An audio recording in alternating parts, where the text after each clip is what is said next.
So, Run, Hide, Fight premiered last night. It's Daily Wire's first ever movie. Or I think they were producers, but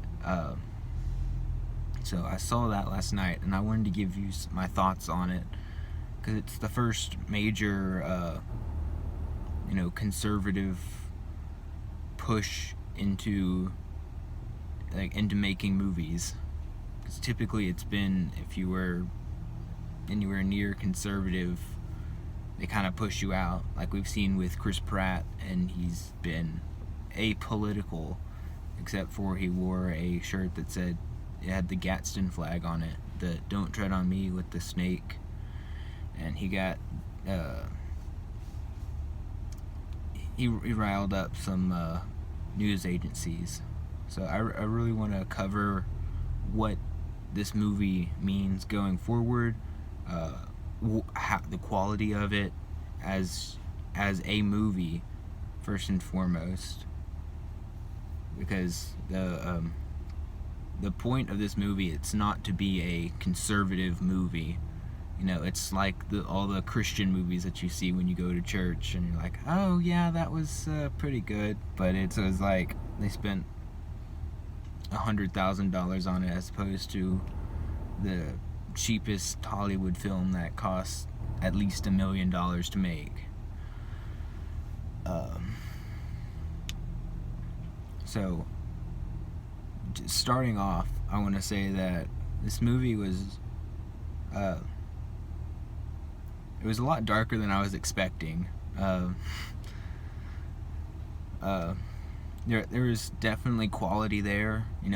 Usually when studios first start out, they pick these like very unknown actors, and they're trying to get their feet under them. So like even if they go on to be pretty good actors, this is kind of like their first role, and they're like struggling a little bit. I did not see that with this.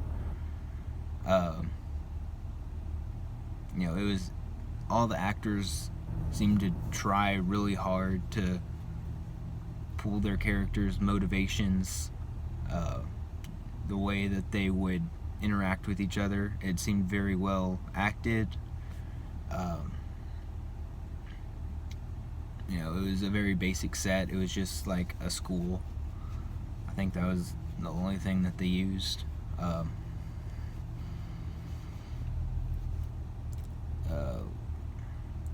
The weakest point of this movie was the writing. There was a lot of different, it was very little moments in it, but it kind of had weak points. It was definitely the writing that was the worst part of it, but it wasn't like F tier writing.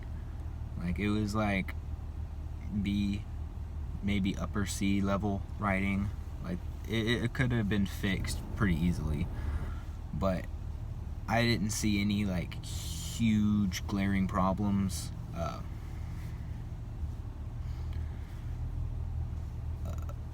But because I don't know how much they spent on this movie, but it seems to be a pretty big success. There was a lot of the establishment reviewers saying that it was like the worst movie they'd seen this year, but most of the fan interaction that I've seen has been positive for this movie.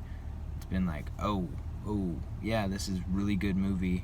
8 out of 10s, 7s out of 10s, 9 out of 10s.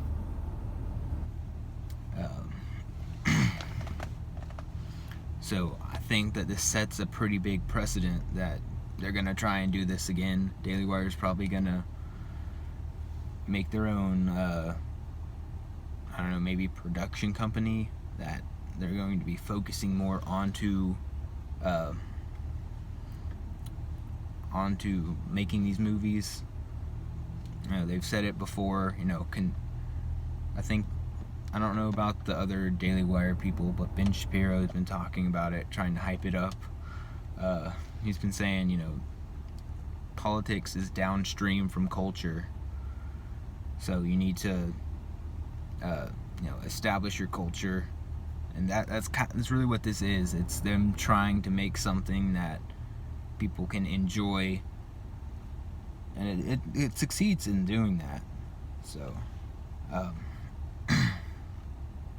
I'm excited to see what Daily Wire does next, what they're gonna produce next. I actually enjoyed the movie a lot. I didn't see anything that was really wrong with it.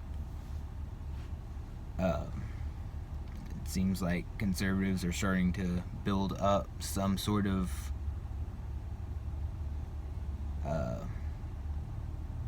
I don't know how to describe it, but Hollywood is just filled with one-sided ideology, one way thinking. So I guess their Daily Wire is gonna head up building a quote unquote conservative Hollywood now. They're leading the charge. We'll see where it goes for them. This movie, it was pretty good. I think that the 8 out of 10s, 7s out of 10s are pretty accurate. Well, that's what I thought of the movie. Can you let me know what you thought down below? Please leave a like if you feel like I've earned it. If not, thank you for tuning in. I'll catch you guys in the next video. Peace.